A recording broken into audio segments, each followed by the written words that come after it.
Hey everyone, welcome to the Marketing Share. I'm Alec and I'm here with my co-host Barb. Hey Alec, Happy New Year. Happy New Year. We're doing a bit of a different episode this time around. Did we do a year-end recap? I don't think we've ever done this before, right?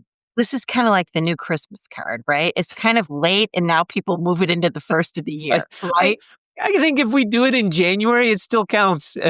Right.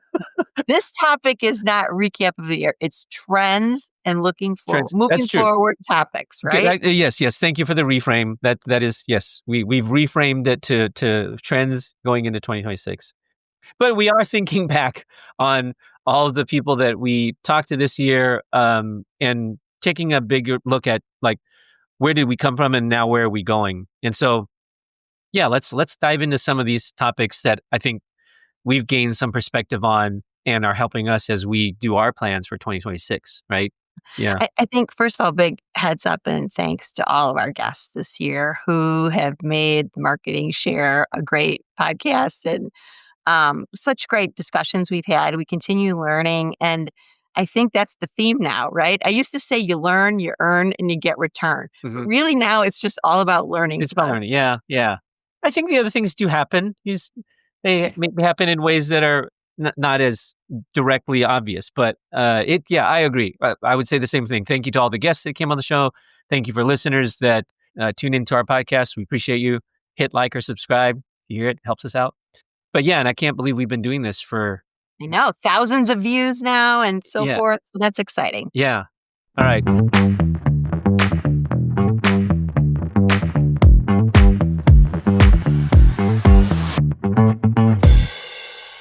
The first topic I know is one that you live and breathe every day. So I'm going to kind of let you lead off with this one. Yeah, topic number one. It's really a revisiting of the fractional or the interim or the advisory CMO work. And I'll extend that to the trend that we're seeing now is into the entire C-suite, which is pretty wild, right? Mm-hmm. The question becomes, who on the C-suite, is a necessary fractional or advisory and who can be extended on that, right? So I've actually, seen this extended to many areas in the C-suite, but let's talk about the CMO for a second. Mm-hmm. We're seeing huge surge of fractional CMOs or advisory or interim, and they serve different purposes for different companies at different stages of their growth. Mm-hmm.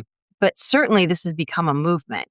And I think the flexibility of this role has really appealed to the marketplace, meaning, and let's think about them differently because they're really not the same, right? So fractional may be that person that comes in and acts as a CMO for a growing company when a company can't really afford a full-time seat there. Mm-hmm. And they serve as that and bring in that extra experience. They can also come in as another set of eyes when the growth is not where they need it to be. Mm-hmm. And they can also serve as this pinch hit, right? When there's an interim space that needs to be filled while they're looking for a full-time headcount. So those are the scenarios that I see. Mm-hmm. And then on the advisory side, right, this can be where you come in as an advisory CMO and you may be coaching a new CMO, right? Mm-hmm. Alan is really great with that. Analogy and shows us how that works in PE firms and growth-oriented businesses. But I think the rise of that has become pretty drastic, in the past year. I don't know about what do you see? I think your perspective is good because you're more active in it. Continue, right? I've been less active now on the fractional side. I was doing it for a while, and so I don't see it as much. It seems to me, my perspective, just one person's perspective, is that I don't hear about it as much. Now that could just be because where I'm at right now, it's just it's not as prevalent. But I do know that it's still a continued area where I think a lot of marketers with experience are trying this out and trying to find the footing there. It can vary a lot from person to person, I think, whether it works, how well it works, whether you can make it scale. I think so. Those are some of the challenges as an individual practitioner trying to become a fractional CMO. But if you can get the value equation right for the right target company, in ways it's not unlike anything else we do, right? Find your niche, right? And then develop the the solution that's just perfect for that niche. You don't need a huge market niche. You just need to find your little section of the market. It can work really well. Yeah. And as you learn more about the playbooks in your particular niche, as you Yeah. mentioned, mine's health tech, Yeah. many of those are repeatable niches. So you can, I would say, scale frameworks probably is the Yeah. way I would put it. Yeah. Yeah. I mean, would you say you're seeing success in it? Like you're seeing, Yeah, actually, and this, the economy is actually doing quite well in terms of we're seeing a lot of people interested in having conversations. As long as the problem still exists with growth, Mhm. the need will still be there in the Yeah. marketplace. Yeah. And not all companies are doing it as well as they could be. Mhm. And so I think that enables that growth in that sector to keep going. Yeah. Well, that's great. Yeah. Okay, let's switch over to, which is kind of related to this. Mhm. I think the value of CMOs who can size is a really good skill set to have. And Yeah. what I mean by that Yeah. is size the marketing investment really well. Mhm. It's a completely different world, running a $100 billion company over here in a marketing department of 45 people, Mhm. right? In Mhm. millions of, it's a very different animal than working with scale ups and even startups, right? Yeah. That are looking for their first 10 or 15 customers. Yeah. Skill set to be able, and everything is cash flow with these young companies, right? So Mhm. being able to, really size that in a smart way for the CMO, I Mhm. think is rare. Yeah, I agree. It's another way in which I think marketing is so much not a one size thing at all, right? I mean, we talk about the fact that, the whole premise of this show is that there's so many facets to marketing and it's difficult as a leader to be an expert at every single one, right? And so Right. part of what we do on this show is just to talk about a lot of the different areas of marketing in a way so that you can quickly come up to speed. But I think the same thing on another scale applies to this point about like, are you a marketer for like a startup? Are you a marketer for maybe more like a Series A or Series B where you're starting to get a little bit of traction and now you're looking to grow? Are you a marketer for a well-established company, like you said, and you've got a team of like 30? Is very, very different. And what you have to focus on and what you're spending your time on, and also the teams and the processes that you're managing, it's a very different skill set. And I think it is hard for a marketer to flip easily between those, right? Like you can, but it really does require a different approach to, what activities you focus on, what type of team you build out, all that kind of stuff. You're right. And, I would think about marketers as asking them to build their skill set like a portfolio, right? So, I have had the large organization as well. And then when I moved into scale ups and certainly startups, it was a learning curve. But choose those relationships that can actually build the portfolio skill set that you're looking to do in the future, Hmm. right? Because, at some points of your career, you maybe don't want to go back to the $1 billion global company and travel, with the Hmm. family and those kind of things. So Yep. then you have to change a skill set. So do it consciously, right? Rather than reactively. Yeah. Very much so. This is maybe a good segue too for the like right now for the last year plus, I've been in a company where private equity owned, right? So ownership is also a key factor to figure out and to know well and understand the differences. Because if you're working private equity owned company, depending on the stage of the investment, but I mean, they're looking for returns on their investment. So you have some time, right? The time horizon, there is a little bit of a time horizon, but they're going to be looking for results. They want to see like, okay, what is the return? What are we getting for the marketing investment that we're putting in? And so you do have to be really, really aware of being able to explain that value, have the good connections and relationships with your CFO, with your CEO, but also at the board level so that you can explain what marketing is doing in a way that makes sense and resonates with that group. That also is a particular skill set that is hard if you've never done that before. You have to think through that. You have to really understand the different mindset, right? Yeah, it's kind of funny in our groups, and we belong to CMO groups Yeah, and those organizations quite a bit. You get some visceral feelings about the PE groups or yeah, the VCs, right? right. I mean, I think people need to kind of get over this space of guess what? They're investors in your business, Yeah. and the days of the hands-off board Yeah. are long gone. Yeah.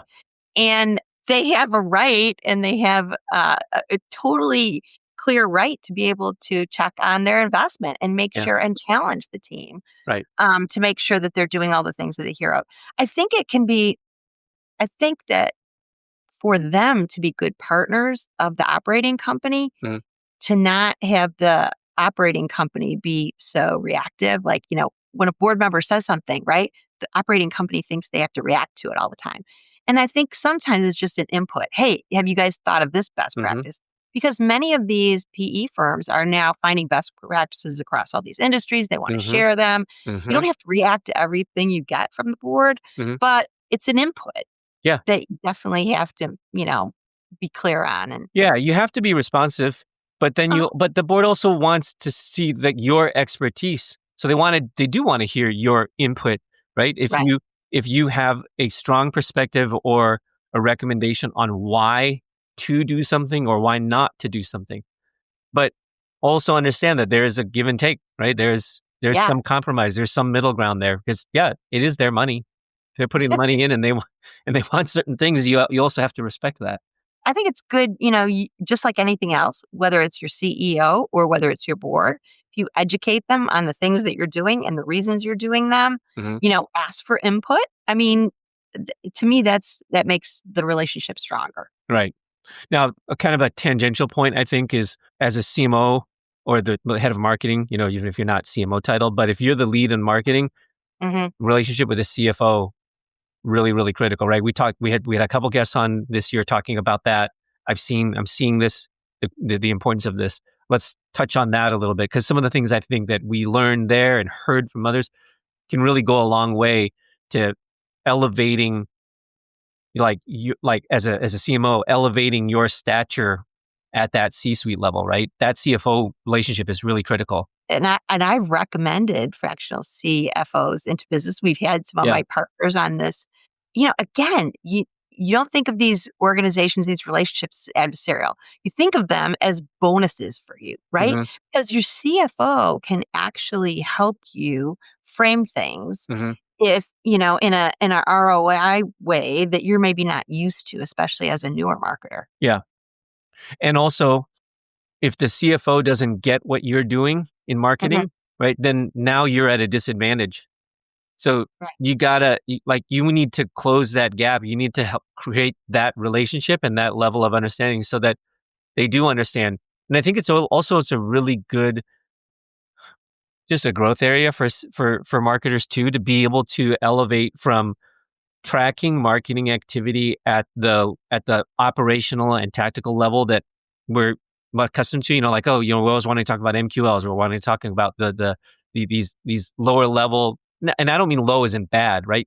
You measure these because this is how you look at our activity, but then you Mhm. have to be able to talk about it at a level that's up from that because they don't want to know. They don't want to hear about MQLs. They want to hear about where is marketing influencing the pipeline? Where are we helping get wins? Where are we helping grow the market? Those are the kind of things that you want to be able to speak to both to the CFO and at the board level.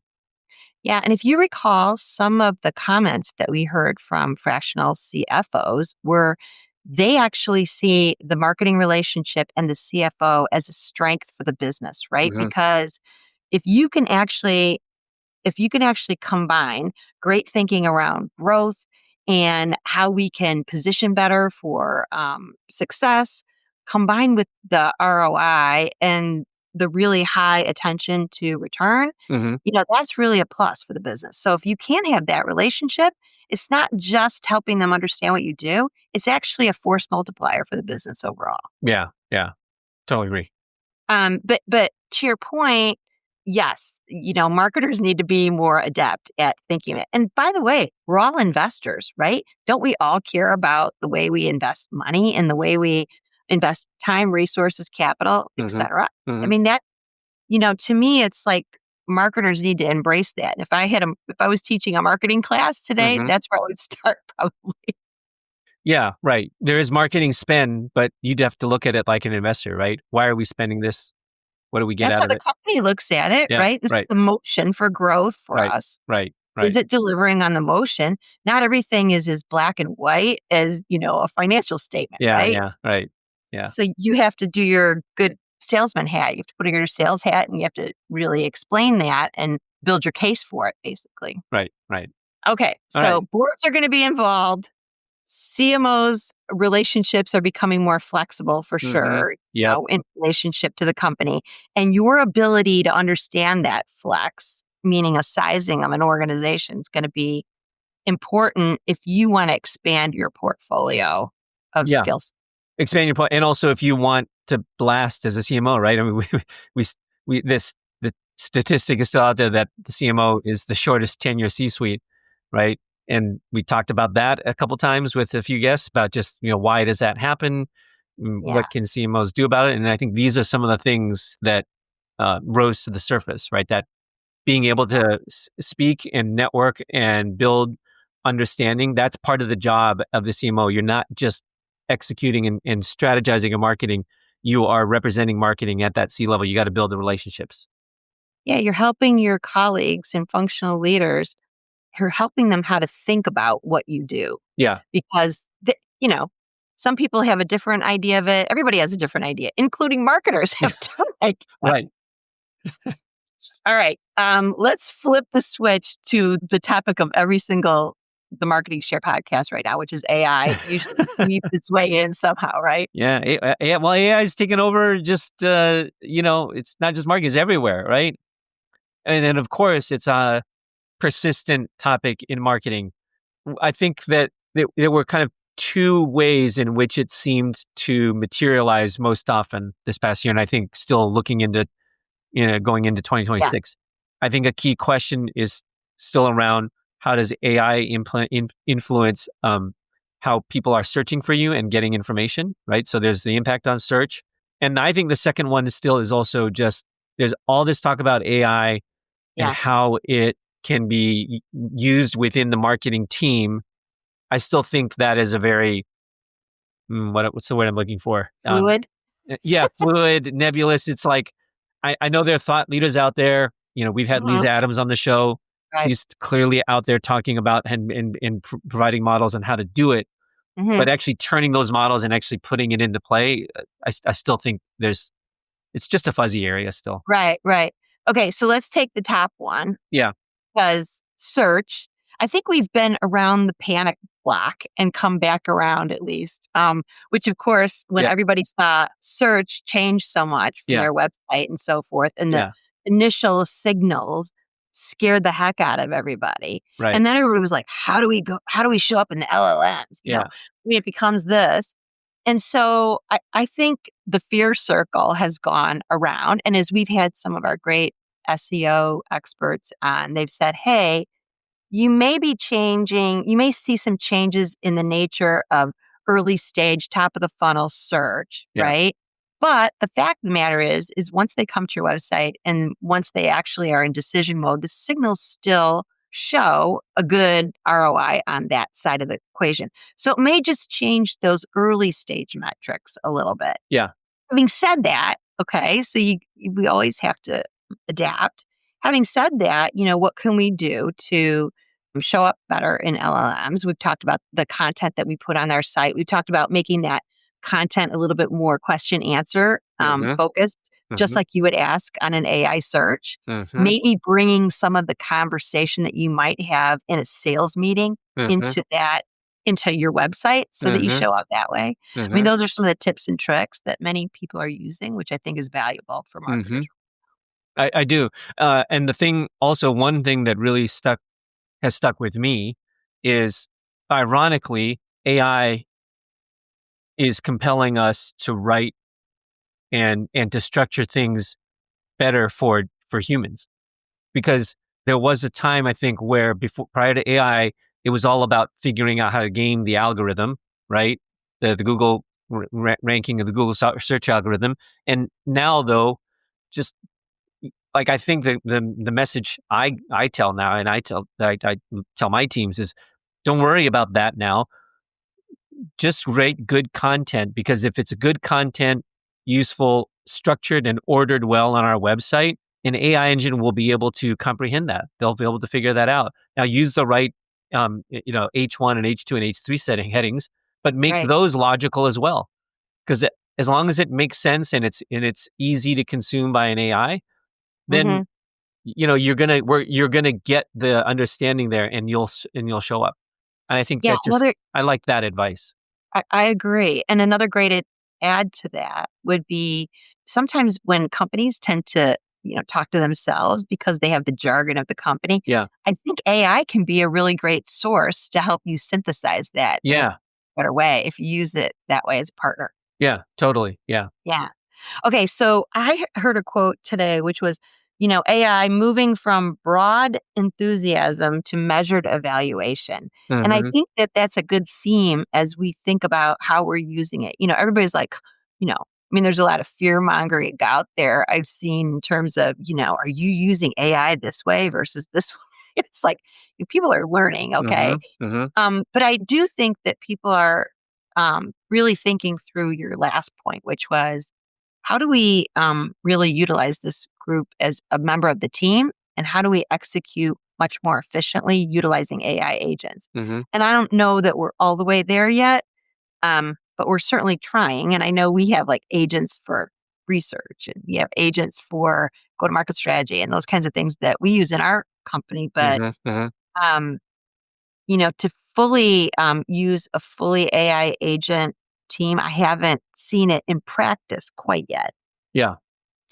Um, Agree. And I think the other thing that I still hear is AI is moving so fast so that even the experts that are really on it every day, even they say, like, yeah, look, it's hard to keep up. Like so the feeling that you have that you're too far behind, it's kind of like a mixed. It's not. It's partly true, but it's also partly not true, right? Because you don't have to be even the people that you think are way ahead of you, they also feel like they're way behind, right?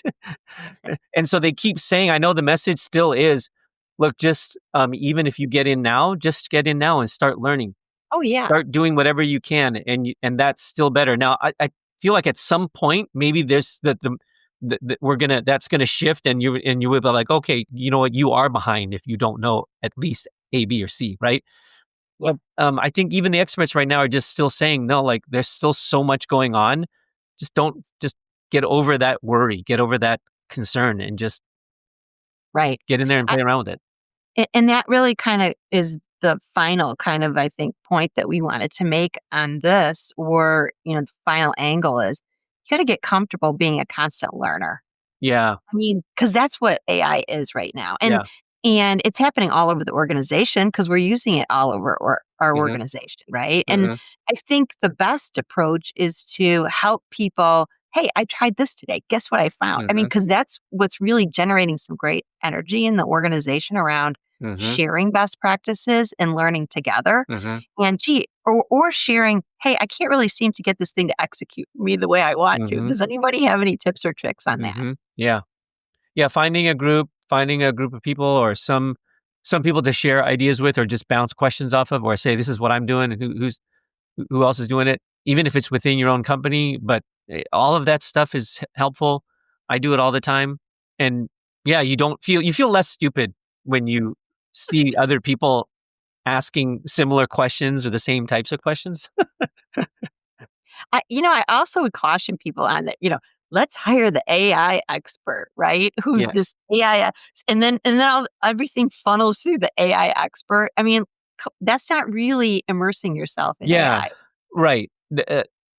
Yeah, I think, yes, there was a period of time, I think, where there was some thought that there would be like an AI expert on staff, right? And that would be the person that would help. Now, maybe that can still work in a period for a temporary thing where you want to bring in someone to help train and disseminate learning on a certain level scale. But no, I think for this to work, everyone has to figure out how to adopt it and use it within their daily tasks. And so it's not like there's a AI expert, just AI expertise becomes more spread out across Yeah, everyone, becomes practice of the organization, Right. right? Right. And sharing best practices on how we utilize it. I think, that's maybe a win for people. And it also requires you to carve out some time for that, right? Yeah. I'll suggest, I think the whole SaaS tool movement is kind of in a shift as well, right? So organizations today, right? Many SaaS or tools that we have that we utilize today are great, helpful tools. Yeah. However, sometimes the more sophisticated the tool, there's like one person in the organization who's assigned to Yeah. the expert, right? Yeah. And it's okay to have a super user in some of these areas. But I think a lot of companies are looking across tools right now and saying, what's the ROI across all these right now? And are we really immersing use in our organization? Or Yeah. is it one person that knows how to Yeah. utilize it? You get tech bloat. You get I tech think is siloed yeah, too. you okay, yeah, both, right? Tech siloed, and then you can get some tech bloat too, where you Yeah. just have so many different tools and it's really just one or two people using it. Maybe you look at it and try to figure out how can we consolidate or combine some Yeah. of those. Did I buy this tool for a dashboard or Yeah. That's true. I know. It's I true. know. But anyway, obviously getting comfortable with having these conversations and not being defensive and kind of just saying, are we really using? I think that's what people need to be a little bit more aware of. You have to push yourself. But I think it is fair to ask the question across the entire organization. And then as a marketing leader too, there's a personal level of usage, but then also how to encourage and get your team to feel comfortable doing it.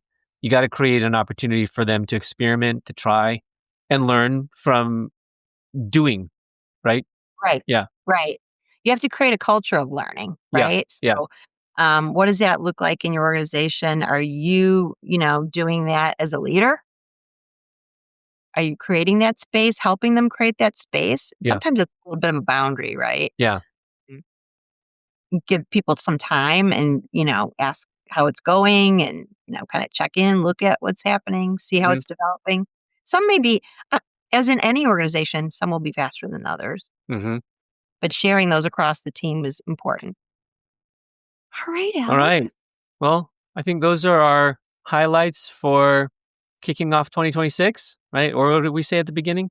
I know, strap in. It's about to get even more Even exciting. more exciting. I know. And it's hard to believe 2025 is already gone and we're in 2026, but I, such I, is the way the year goes, right? It's always like that.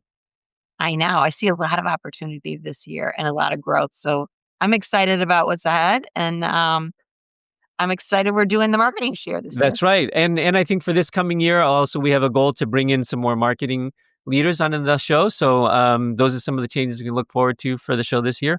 And but we're going to continue just doing this as long as we can. It's Yeah. been great doing this with you, Barb, and I've enjoyed it so much.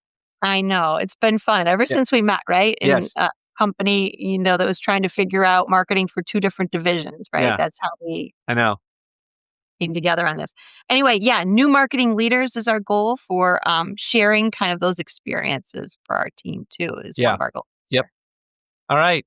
All right. Happy Onward. 2026, everyone. Happy 2026 to you, Barb. You too. See you next time.